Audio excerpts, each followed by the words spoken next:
नमस्कार, यो एभिन्यूज खबरको संकेत हो। तपाईँ अहिले एभिन्यूज@2 मा हुनुहुन्छ। म प्रभा थापा। प्रारम्भमा मूल खबर। कोरोना विरुद्धको खोप अभियानको तयारी पूरा। बुधबार प्रधानमन्त्री ओलीले अभियानको शुभारम्भ गर्ने।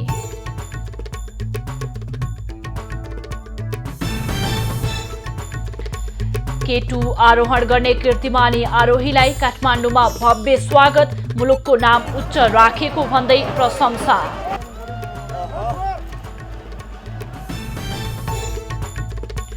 भन्सारमा आजदेखि राष्ट्रिय एकद्वार प्रणाली सुरु। भन्सार प्रक्रिया कागज रहित बनाउने उद्देश्य।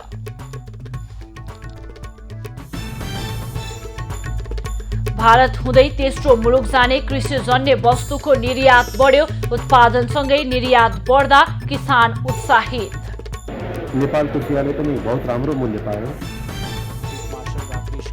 र भारतले आज गणतन्त्र दिवस मनाउँदै राजधानी दिल्लीमा सुरक्षा व्यवस्था कडा।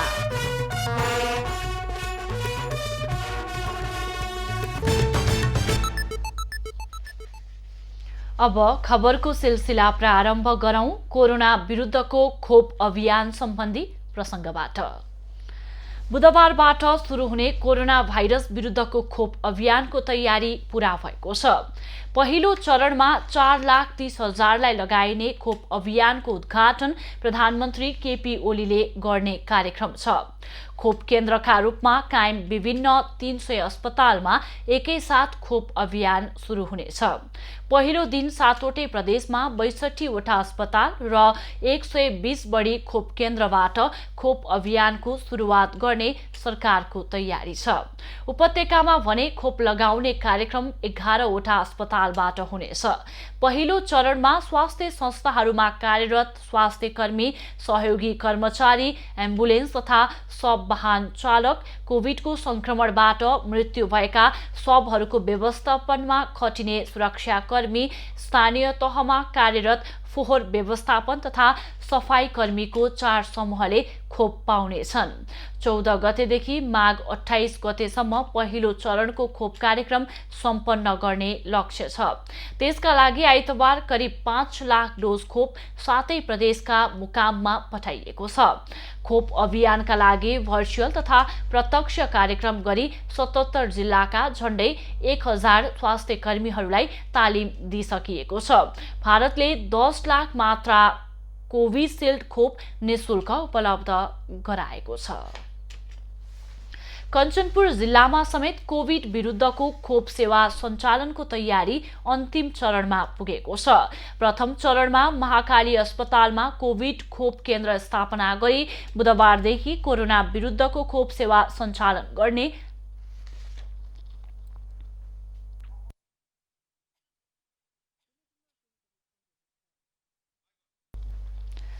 कञ्चनपुरका प्रमुख जिल्ला अधिकारी रामकुमार महतोको संयोजकत्वमा बसेको जिल्ला कोरोना खोप समन्वय तथा अनुगमन समितिले खोपको भण्डारण र आवश्यक सुरक्षा प्रबन्ध स्वास्थ्य कार्यालय र महाकाली अस्पतालले समन्वय गरी गर्ने निर्णय समेत गरेको छ।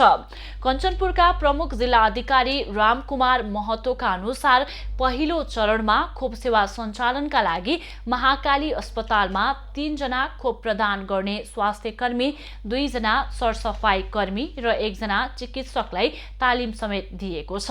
सरकारले निर्धारण गरेका 4 समूहका व्यक्तिलाई पहिलो चरणमा खोप दिइँदैछ। पाकिस्तान स्थित विश्वको दोस्रो अग्लो हिमाल माउन्ट K2 को सफल आरोहण गरी कीर्तिमान कायम गर्ने नेपाली आरोहीहरू स्वदेश फर्किएका छन्। निर्मल पूर्जा सहितको 10 सदस्यीय नेपाली टोली विश्वको दोस्रो अग्लो हिमाल माउन्ट K2 आरोहण गरेर मंगलबार स्वदेश फर्किएका हुन्। फर्किएका आरोही टोलीलाई त्रिभुवन अन्तर्राष्ट्रिय विमानस्थलमा भव्य स्वागत गरिएको छ।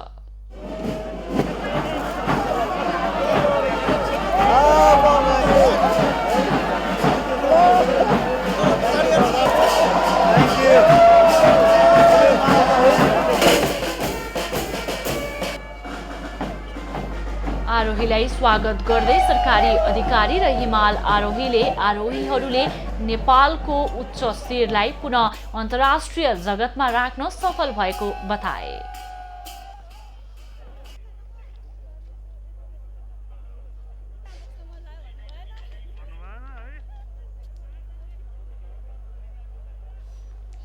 आरोही निर्मल पूर्जाले आफूहरूले माउन्ट केटु हिमालको सफल आरोहण गरी विश्वलाई ठूलो सन्देश दिएको बताएका छन्।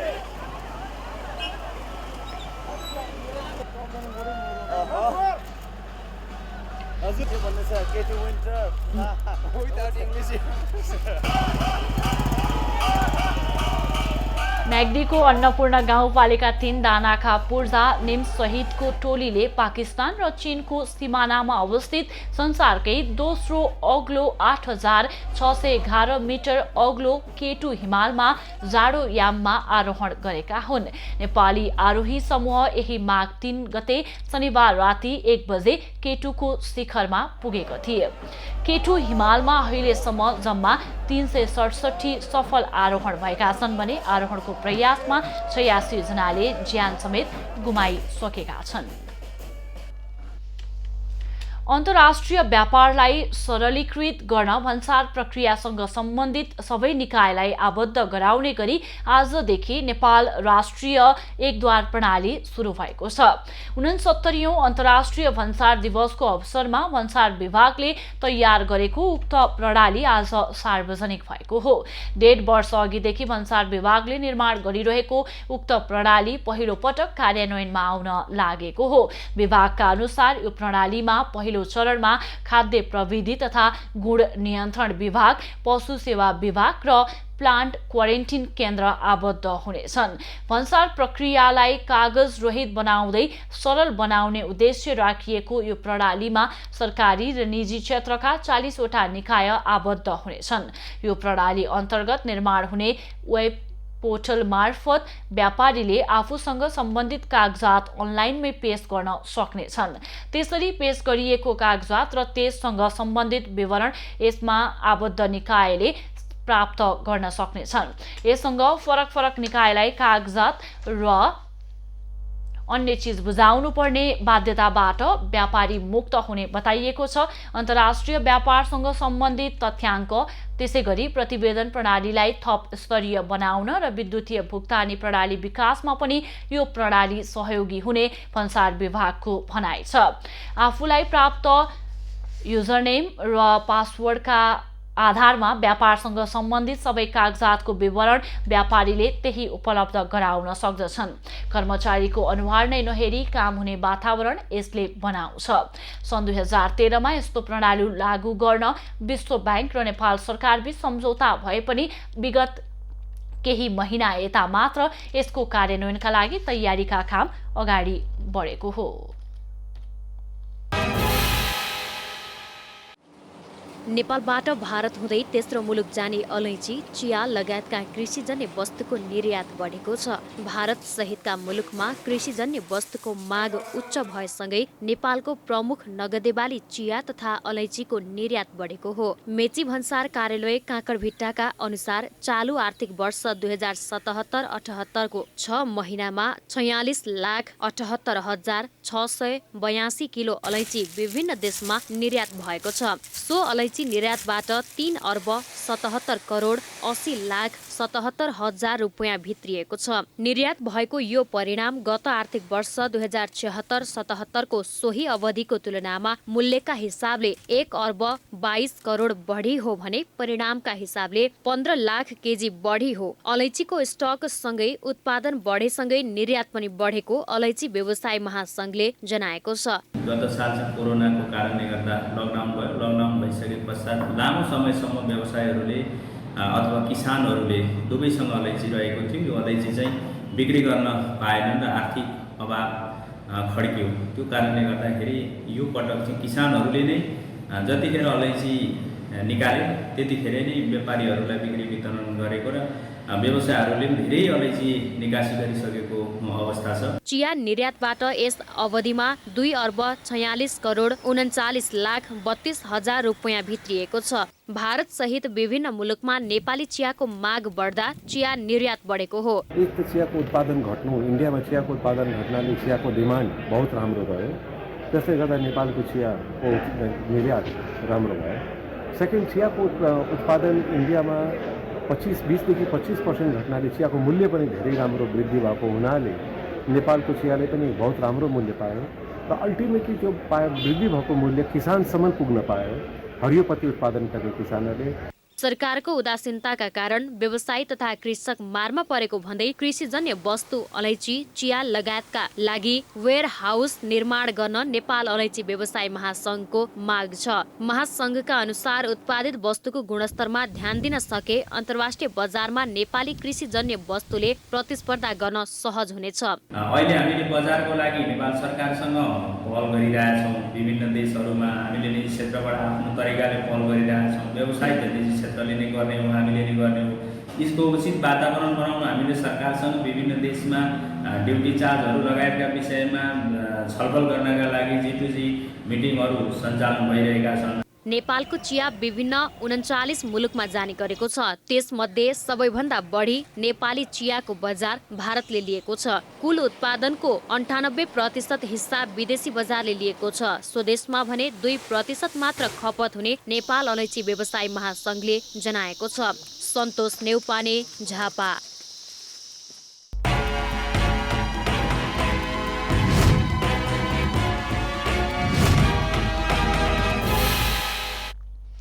भारतको गणतन्त्र दिवसको अवसरमा राष्ट्रपति विद्यादेवी भण्डारी र प्रधानमन्त्री केपी ओलीले शुभकामना व्यक्त गरेका छन्।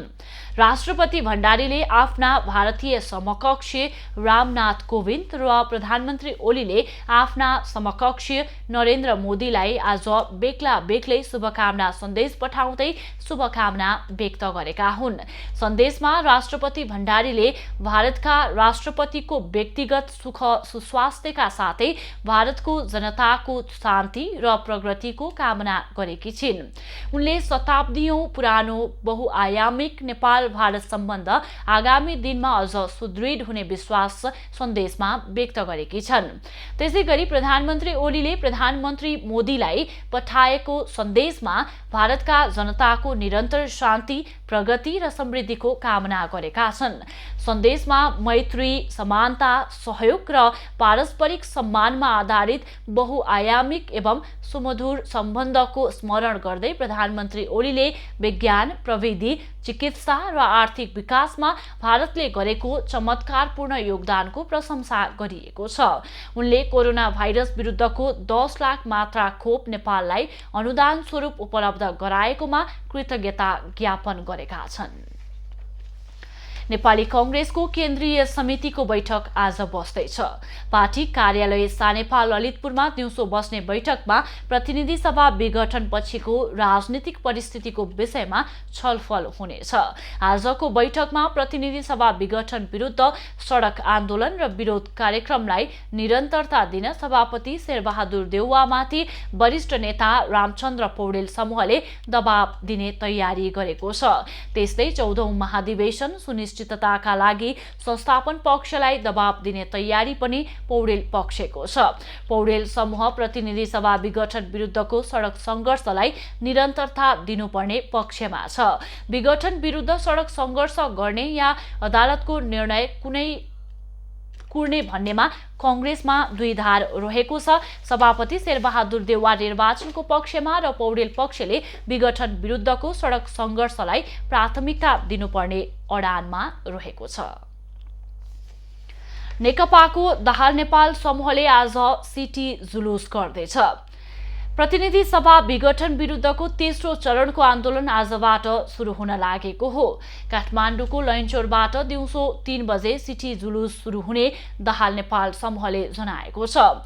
जुलुस असन इन्द्रचोक हुँदै बसन्तपुरसम्म पुग्ने कार्यक्रम छ। त्यस्तै 14 देखि 21 गतेसम्म माइतीघर मण्डलामा धरना कार्यक्रम हुनेछ। 28 गते काठमाडौँमा विरोध प्रदर्शन र सभा पनि सो समूहले आयोजना गरेको छ। प्रतिनिधि सभा विघटन असंवैधानिक, निरङ्कुश र प्रतिगामी कदम भन्दै दाहाल नेपाल समूहले विभिन्न चरणमा आन्दोलन गर्दै आइरहेको छ। नागरिक आन्दोलनमा सरकारले गरेको दमनको नेकपाको दाहाल नेपाल समूहले विरोध जनाएको छ।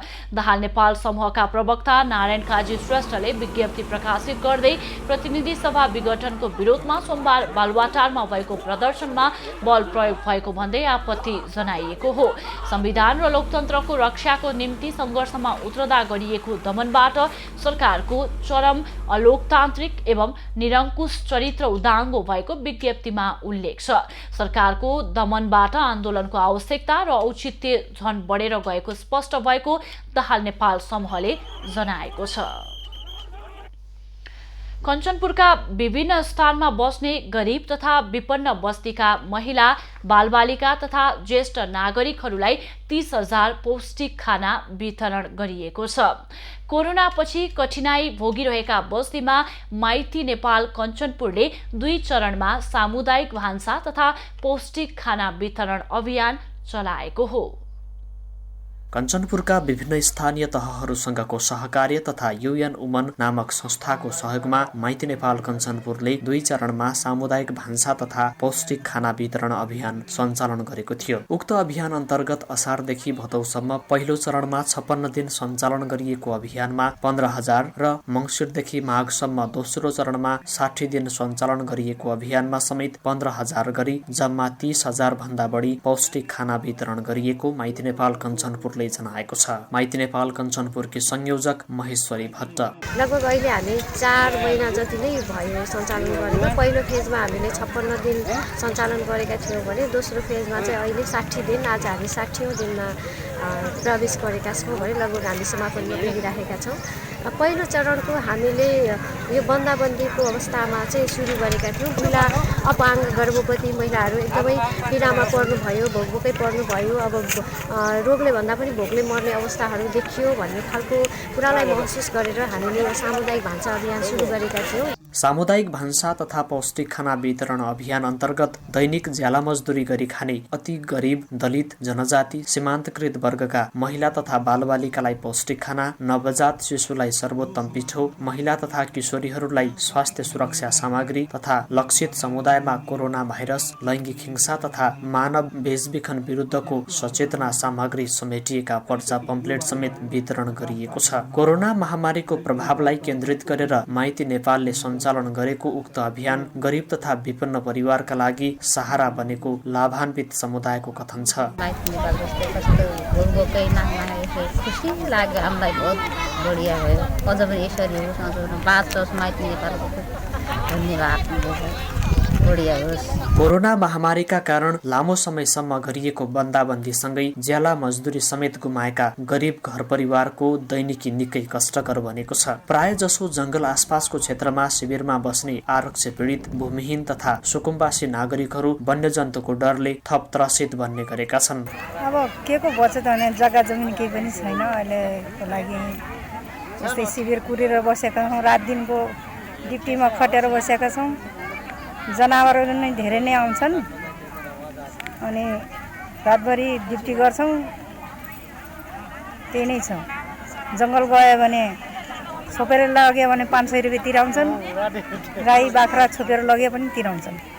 मानव बेचबिखन रोकथामका लागि सीमा क्षेत्रमा खटिएर निरन्तर निगरानी गर्दै आएको माइती नेपाल कञ्चनपुरले कोरोना महामारीको समयमा सञ्चालन गरेको सामाजिक अभियान प्रशंसनीय छ। एभिन्यूज खबर टेलिभिजनका लागि हरिश चन्द्र बाग, कञ्चनपुर। खबरको सिलसिला अझै जारी छ, हामी सँगै रहनुहोला। अब बाँकी खबर। काठमाडौँ केल्टोल स्थित कनक चैत्य महाविहारमा अहिले सेतो मच्छिन्द्रनाथको मूर्तिमा रङरोगन गर्ने कार्य भइरहेको छ। पुष शुक्ल अष्टमीका दिन स्नान गराइएपछि मच्छिन्द्रनाथको रङरोगन गर्ने प्रचलन रहेको छ। नेपालका 4 प्रसिद्ध मच्छिन्द्रनाथ मध्ये एक मानिने काठमाडौँको जनबहाल स्थित मन्दिरमा रहेको सेतो मच्छिन्द्रनाथलाई भक्तजनले रोग नलागोस्, अकाल मृत्यु भए नहोस्, देशमा अनिकाल नआओस् भनी पुज्ने गरिन्छ। धार्मिक एवं सांस्कृतिक रूपले निकै महत्त्वपूर्ण मानिने मच्छिन्द्रनाथलाई प्रत्येक वर्ष चैत्य दशैँमा रथयात्रा गराउने चलन छ। मच्छिन्द्रनाथको रथयात्रा बाहेक स्नान, रङरोगन तथा 10 संस्कार गराउने विधिलाई समेत निकै महत्त्वपूर्ण मानिन्छ। 4 वर्ष पुष अष्टमीका दिन मच्छिन्द्रनाथको मूर्तिलाई स्नान डबलीमा स्नान गराइएको थियो। स्नान पछिको महत्त्वपूर्ण कार्य हो मूर्तिमा रङरोगन गर्ने। वर्षभरिमा भक्तजनले पूजाआजा गर्दा मूर्ति टुटफुट हुन सक्ने र मूर्तिको रङ उड्ने भएकाले स्नानपछि मूर्तिमा रङरोगन र मर्मत गर्ने गरिएको हो।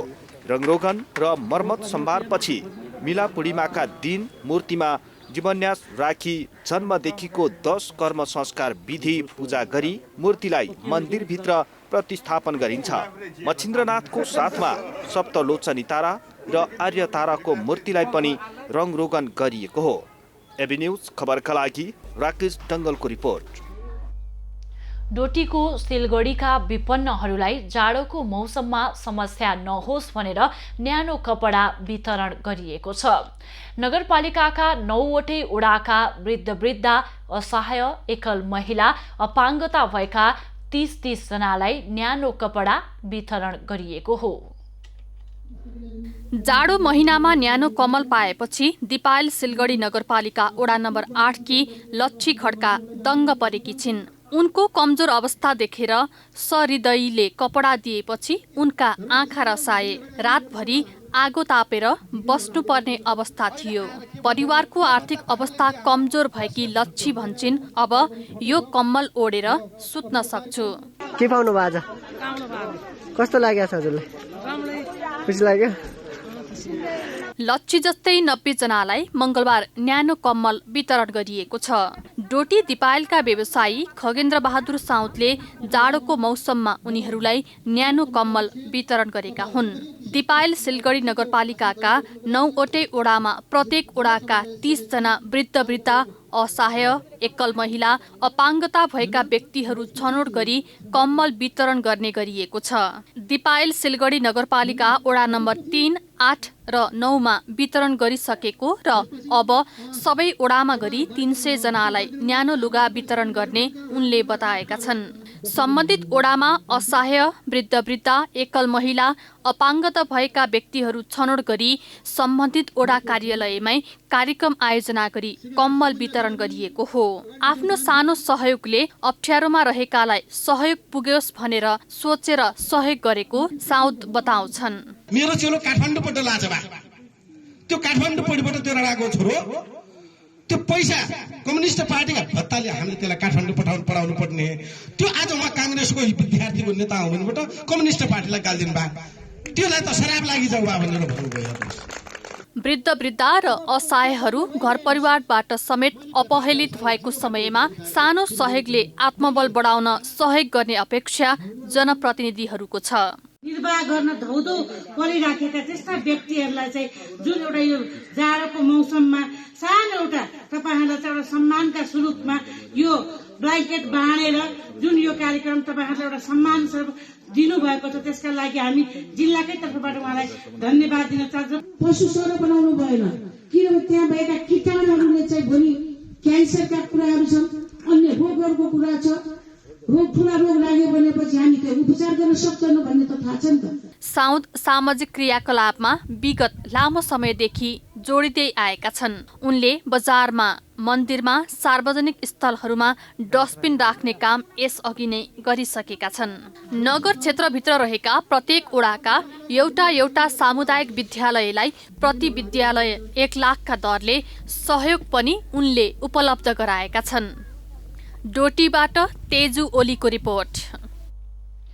पर्वतमा विपद पूर्व तयारी तथा प्रतिकार्य योजना कार्यान्वयन हुन नसक्दा वर्षेनी ठूलो जनधनको क्षति हुने गरेको छ। दक्ष प्राविधिक र बजेट अभावले पनि विपदमा जनधनको क्षति कम गर्ने योजना कागजमै सीमित हुने गरेका छन्। वर्षेनी पर्वत जिल्लामा विपदका घटना बढ्दो क्रममा छन्। जिल्ला प्रशासन कार्यालय पर्वतको तथ्याङ्कलाई हेर्दा विपद र मानवीय त्रुटिका कारण अहिलेसम्म 34 जनाको ज्यान गइसकेको छ भने जनावर आतंक, आत्महत्याको प्रयास, जोखिमयुक्त सडक बाटो, आगलागी जस्ता कारणले दर्जनौं घाइते छन्। बाढी पहिरोको कारण 350 घर परिवार अहिले पनि जोखिममा छन्। यति हुँदा समेत जिल्लाभर विपद पूर्व तयारी तथा प्रतिकार्य योजना कार्यान्वयन हुन सकेको छैन। यो राष्ट्रिय राजमार्गको चाहिँ कुरो छ, यो त पालिकाले हेरि पनि हुन्छ नि। यो पालिकाबाट 150 मिटर भित्रको कुरो पनि अहिलेसम्म यति राख्नुहुन्छ, यहाँ मानवीय जोखिम हुँदैन। यो छिटो बनाउनु पर्यो जहाँ बनाए पनि। विपद प्रतिकार्य योजना कार्यान्वयनमा फितलोपना समस्याको मुख्य कारण बनेको छ। स्थानीय तहहरूमा दक्ष प्राविधिक र बजेट अभावले पनि विपदयुक्त क्षेत्रमा काम हुन सकेको छैन। क्षति न्यूनीकरण र जनचेतना फैलाउनु पर्ने कार्यक्रम औपचारिक दिवसमा सीमित हुने गरेका छन्। न त स्थानीय निकायमै गर्छ र त्यसले तत्काल रेस्क्यु हुन सक्ने एउटा अवस्था हुन्छ भने अर्को चाहिँ त्यो घटनाभन्दा अगाडि नै तयारी भइदियो भने त्यो एरियामा घटनै नआउन सक्ने सम्भावना पनि हुन्छ। त्यस हुँदाखेरिमा यो स्थानीय तहले विशेष यसमा प्राथमिकताका साथ कार्यक्रमहरू ल्याउनुपर्छ। त्यसलाई सहयोग चाहिँ प्रदेश र केन्द्रले पनि गर्नुपर्ने हुन्छ। त्यो भयो भने मात्रै प्रभावकारिता हुन्छ। पूर्व तयारी र कार्यान्वयनमा 3 तहका सरकार एकजुट नहुँदा योजना कार्यान्वयन भएका छैनन्। घटना हुँदा तथा विपद पर्दा लगत सङ्कलन गर्ने तर त्यसको न्यूनीकरणको कार्यान्वयनमा चासो नदेखाउने रोग लामो समयदेखि नै कायम रहेको छ। हामी निर्देशन अनुसार पालना गर्ने हामी कर्मचारी हौँ हैन। हामीले निर्देशन अनुसार मात्र गर्ने बाहेक केही पनि छैन। गत वर्ष बाढी पहिरोपछि तयार पारिएको प्रतिवेदन कार्यान्वयन अझै सुरु भएको छैन। पर्वतमा बाढी पहिरो, आगलागी लगायतका प्राकृतिक प्रकोप धेरै हुने गरेका छन्। प्रकोपको समयमा राहत र उद्धारका काम हुने गरे पनि अन्य समयमा रोकथाम र न्यूनीकरणका प्रयास नगर्ने मात्रामा हुने गरेका छन्। पर्वतबाट महेन्द्र जीसीको रिपोर्ट। हुलाकी राजमार्गको झापा मोरङ खण्डको निर्माण तीव्र गतिमा अघि बढेको छ। गत पुसमा शिलान्यास गरिएको सडकको काम 11 महिनामा 80% पूरा भएको छ।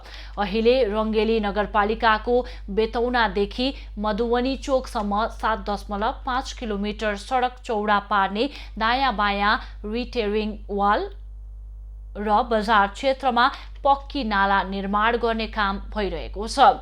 सो क्षेत्रमा 14वटा कल्भर्ट रहेकोमा 4वटा मात्रै निर्माण गर्न बाँकी छ। सडक खण्डको निर्माणको ठेक्का कालिका मैनाचुली भेडेन्सी जेबीले पाएको छ। सो सडक खण्डको निर्माण 79 करोड 25 लाख 86,000मा हुन लागेको हो। 3 वर्षको ठेक्का सम्झौता भए पनि 2 वर्षमै काम पूरा हुने ठेकेदार कम्पनीले जनाएको छ। सडकभित्र पर्ने खानेपानी र बिजुलीको पोल र तारको समस्या समाधान भए असारभित्रै काम सकिने ठेकेदार कम्पनीले जनाएको छ। जिल्ला अदालत महोत्तरीले रम्तेल डाँडा वन अतिक्रमण तथा रुख कटान प्रकरणमा रम्तेल डाँडा सामुदायिक वनका अध्यक्ष शेरबहादुर राउतलाई धरौटीमा रिहा गरेको छ। वन अतिक्रमण तथा राष्ट्रिय वन क्षेत्रबाट वन अतिक्रमण हटाउने ओसार पसार तथा बिक्री वितरण मुद्दा अन्तर्गत अदालतले राउतलाई 2,50,000 रुपैयाँ धरौटीमा रिहा गरेको हो। जग्गाधनी बर्दिवास 1 का कृष्ण प्रसाद गौतम, लीलामणि आचार्य सहित 21 जना फरार प्रतिवादीको हकमा वारेन्ट सहित म्याद जारी भएको छ। 22 जना विरुद्ध वन अतिक्रमण तथा राष्ट्रिय वन क्षेत्रबाट वन अतिक्रमण हटाउने ओसार पसार तथा बिक्री वितरण मुद्दा जिल्ला अदालतमा विचाराधीन छ। सामुदायिक सामुदायिक वनलाई व्यक्तिको नाममा देखाउँदै 406 वटा रुख काटिएपछि कारबाही प्रक्रिया अघि बढेको हो। रुख कटानका विषयमा अख्तियारले समेत छानबिन अघि बढाइराखेको छ।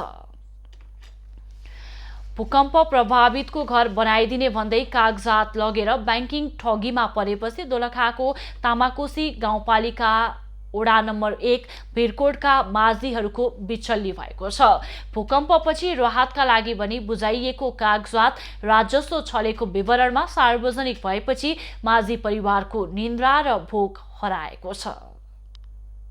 भूकम्प गएको 1 वर्षपछि गाउँमा कपडा बेच्न हिँड्ने मधेसी समुदायका व्यक्तिले घर बनाइदिने आश्वासन दिएर उल्टो ठगी गरेपछि तामाकोसी गाउँपालिका वडा नम्बर 1 भिरकोटका माझी मारमा परेका छन्। नागरिकताको फोटोकपी र फोटो लगेपछि घर बन्ने आशमा बसेका माझीको नाम केही दिन अघि राजस्व छली गरेको भन्दै सार्वजनिक भएपछि गाउँलेहरू चिन्तामा छन्। माछा मारेर दैनिकी चलाइरहेका माझी परिवार यति बेला आफूलाई राहतको आश्वासन दिएर ठगी गर्ने व्यक्तिको खोजीमा छन्। पहिला कपडा बेच्न आउँछ यहाँ अनि उसले अर्को मान्छेलाई कन्ट्याक्ट गराएर राहत दिन्छु भनेर चाहिँ त्यस पछाडि हामीलाई काठमाडौँ लग्यो। काठमाडौँबाट अनि त्यसपछि जनकपुर लगेर चाहिँ हामीलाई त्यो पैसा कता कता साइन गर्न आयो यताउति सही गऱ्यौँ। हामीलाई जम्मा 15,000 रुपियाँ दियो। उसको घर मलाई थाहा पत्ता छैन, मलाई उसको कोठा कहाँ छ भने मलाई थाहा छैन। हेर्नुहोस् ऊ आउने बिहान आउने अब 10 बजीतिर आउने अनि मलाई तेरो काममा लुजु भन्ने काममा कहाँ छ नि म पत्तै छैन। राहत दिन भन्दै ल्याएको कागजमा गाउँलेले हस्ताक्षर गरेका थिए। राहत भनेर तत्कालीन रूपमा उनीहरूलाई 36,500 नगद पनि दिएको थियो। तर रकम दिने भनी सही गराउने मानिस माझीहरूले चिनेका छैनन्। केही दिन अघि तामेली बुझेका लक्ष्मण माझी अदालतमा कसरी जाने भन्नेमा अन्योलग्रस्त छन्। कागज के गरायो मलाई केही थाहा भएन अनि 8 दिन पछाडि मलाई 10,000 रुपियाँ दिएर पठायो घर।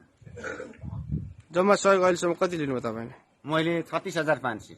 सही तपाईँले चेक जस्तो पनि गर्नु भएको छ होइन? हजुर गरेको छु। सबै केही त्यो मान्छे देख्यो भने त्यसको फेसेस केही चिन्नुहुन्छ तपाईँ?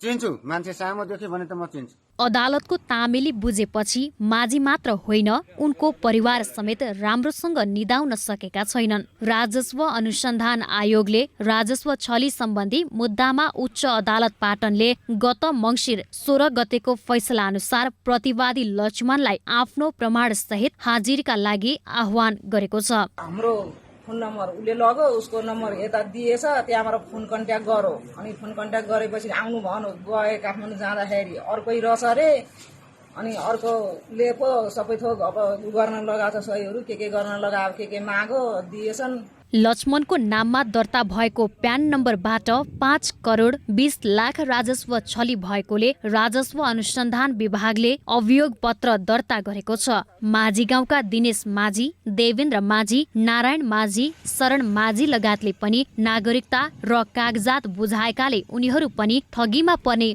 चिन्तामा छन्। कम्पनीको बारेमा जानकारी नै नभएका र कम्पनी रजिस्टरको कार्यालय समेत नटेकेका माझीको नाममा राजस्व छली गरेको अभियोग लागेको छ। परिवारको नाममा 2 रोपनी समेत जग्गा नभएका माझीको परिवार तामाकोसीमा माछा मारेर दैनिकी चलाउँछन्। यस्ता व्यक्तिका नाममा 81 अदालतबाट हाजिर हुन पत्र आएपछि स्थानीय जनप्रतिनिधि समेत चकित भएका छन्। सुजन काफले, दोलखा। प्रधानमन्त्री केपी ओलीले लुम्बिनी प्रदेशको राजधानी राप्ती उपत्यकाको राप्ती नदीमा निर्माण भएको पुलको सोमबार उद्घाटन गरेका छन्। राप्ती गाउँपालिकाको सिसनिया र गडवा गाउँपालिकाको महदेवाल जोड्ने यो नेपालकै दोस्रो लामो पक्की पुल हो।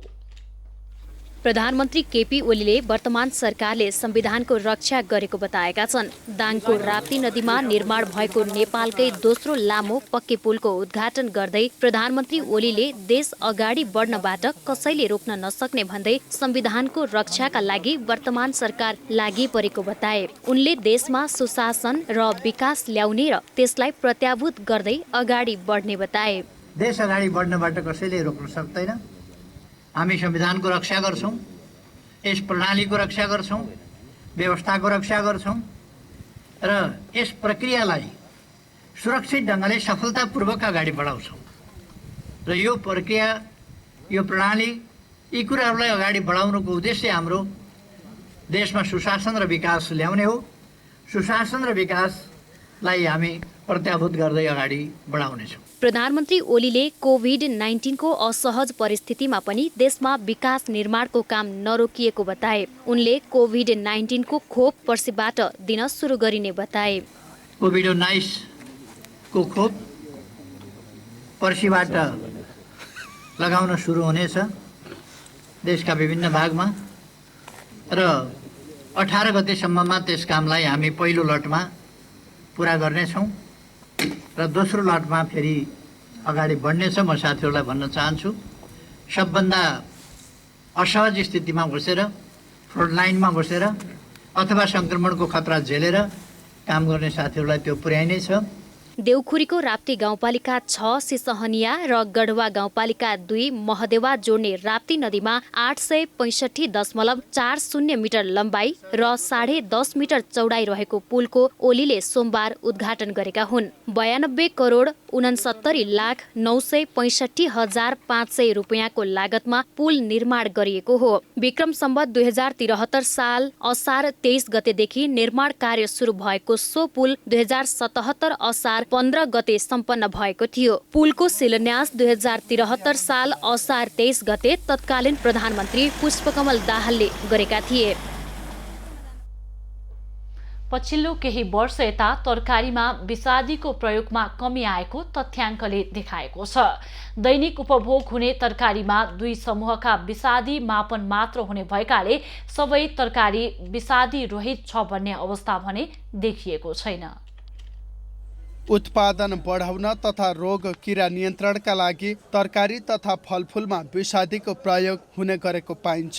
विगतमा विषादीको प्रयोग अत्यधिक भए पनि हाल भने यसमा कमी आएको केन्द्रीय कृषि प्रयोगशालाको भनाइ छ। केन्द्रीय कृषि प्रयोगशालाको तथ्याङ्क अनुसार आर्थिक वर्ष 2075-76 मा 8050 वटा तरकारी नमुना जाँच गरिएकोमा 7997 वटा नमुना उपभोग योग्य पाइएको थियो। यसैगरी 41 वटा नमुनामा केही विषादी अवशेष भेटिएको तथा 11 वटामा 45% भन्दा बढी विषादी भेटिएको थियो। कृषि प्रयोगशालाका अनुसार पछिल्लो समय तरकारी फलफुलमा विषादीको प्रयोग घट्दो क्रममा रहेको छ।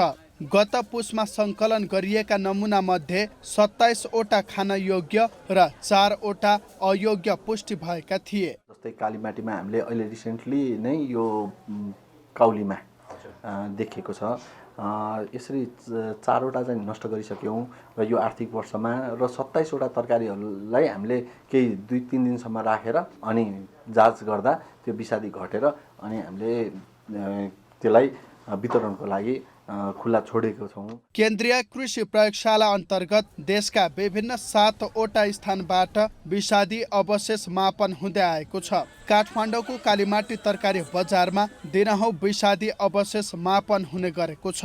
तर कार्बामेट र अर्ग्यानो फोस्फेट 2 समूहका विषादीको मात्र परीक्षण हुने गरेकाले उपभोक्ताले प्रयोग गर्ने तरकारी विषादी रहित नै छ भन्न नमिल्ने कृषि प्रयोगशालाको भनाइ छ। यो जति पनि हामीले मापन गर्ने 2 समूहका विषादीहरू जस्तै अर्ग्यानोफोस्फेट ग्रुप र कार्बामेट ग्रुप, यो 2 समूह विषादी समूहमा रहेका विषादीहरू धेरै ब्यान्ड भइसकेका विषादीहरू पनि भएको हुनाले किसानहरूले ब्यान्ड भएको विषादी भन्दा पनि अहिले इमर्जिङ नयाँ विषादीहरू नियोनेक्टोनाइड्स ग्रुपहरू सिन्थेटिक पाइलोथोराइडको ग्रुपहरूको विषादीहरू प्रयोग गरेको हुनाले अहिले यो 2टा समूहको विषादीहरू कम देखाइएको छ। तरकारी फलफुलमा विषादीको प्रयोग बढ्दै गएपछि उपभोक्ता पनि थप सचेत बन्न थालेका छन्। विषादीकै डरले बजारबाट खरिद गरिएको तरकारी तथा फलफुल राम्रोसँग पखालेर र तातो पानीले धोएर मात्रै खाने गर्न थालेका छन्। यहाँबाट तरकारी तपाईहरु किन्नुहुन्छ, तपाईलाई थाहा छ देश अहिलेको तरकारीहरुमा विषादी तपाईले खाएका हुन्छ। घरमा लगेर चाहिँ कसरी उपभोग गर्नुहुन्छ तपाईहरु? घरमा लगेर हामीले पखाल्छौँ, पखालेपछि त्यही नै हो। पखाल्ने भन्नाले त्यो चिसो पानीले मात्रै पखाल्छ।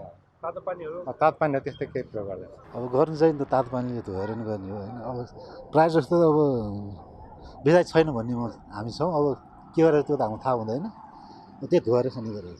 विषादी अवशेष द्रुत विश्लेषण कार्यक्रम सञ्चालन निर्देशिका 2075 अनुसार 35% भन्दा कम विषादी प्रयोग भएको उपभोग योग्य मानिन्छ। त्यस्तै 35 देखि 45% केही दिन राख्ने र पर्खने तथा 45% भन्दा बढी भएमा विसर्जन गर्नुपर्ने सूचीमा राखिएको छ। नेपालमा वर्षमा 650 मेट्रिक टन विषादीहरू भित्रने गरेको तथ्याङ्क छ। त्यसरी भित्रिने विषादीहरू 170 प्रकारका रहेका र तीमध्ये 2/3 भन्दा बढी विषादी तरकारीमा प्रयोग हुने गरेका छन्। क्यामेरामा प्रभात थापाका साथ समीक्षा पोखरेल, काठमाडौँ। खबरको सिलसिला अझै जारी छ, हामीसँगै रहनुहोला।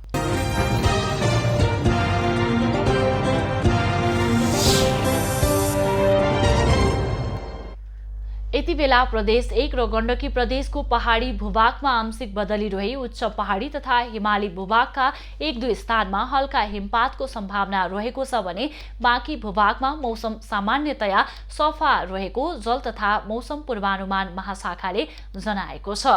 काठमाडौँ उपत्यकाको आजको अधिकतम तापक्रम 18 डिग्री सेल्सियस र न्यूनतम तापक्रम 3 डिग्री सेल्सियस बीच रहने अनुमान गरिएको छ। आज सूर्योदय बिहान 6:53 भयो भने सूर्यास्त साँझ 5:40 हुनेछ। आज देशभरको मौसम कस्तो रहला त हेरौं देशका विभिन्न स्थानको अनुमानित मौसमी अवस्था।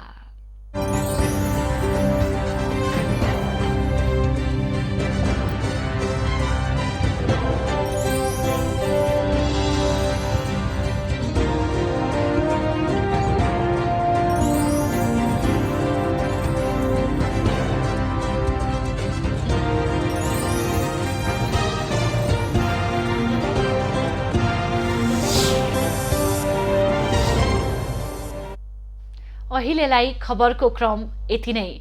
एभिन्यूज खबरका यी सहित अन्य विस्तृत खबरका लागि www.avenews.tv लगअन गर्न सक्नुहुनेछ। युट्युब, फेसबुक र ट्विटरमा पनि हामीलाई फलो गर्न सकिनेछ। खबर भित्रको खबरका लागि हेर्दै रहनुहोला एभिन्यूज खबर। नमस्कार।